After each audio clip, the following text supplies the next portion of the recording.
Hello guys, welcome back to my second mini blog. Guys, मेरो आज बिहान accident भएको थियो।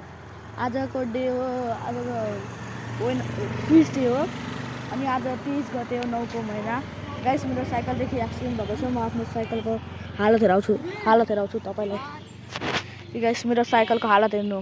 पम्चर भयो एउटा, यो ह्यान्डल टेढो भयो एउटा, अनि यो सिट टेढो भयो एउटा। ल गाइस, म यो ब्रेक पनि भाँच्छु यहाँको। अब यसको कति खर्च आउँछ होला। अनि यसको यो बल ब्यारिङ पनि गएको छ, हल्लिरहेको छ पुरा। गाइस, म अब आफ्नो एक्सिडेन्टको ठाउँ हेराउँछु। गाइस, मेरो एक्सिडेन्ट त्यहाँ भएको छ, त्यहाँ एउटा बुढो छ, त्यहाँ भएको छ मेरो एक्सिडेन्ट। त्यहाँ भएको छ मेरो एक्सिडेन्ट। गाइस, स्कुलको लुगा लगाएर म भर्खर हिँडिरहेको थिएँ कि बस हिँड्न गएको भनेर, त्यति बेला त्यही भइहाल्यो। ल guys, bye, thank you for watching.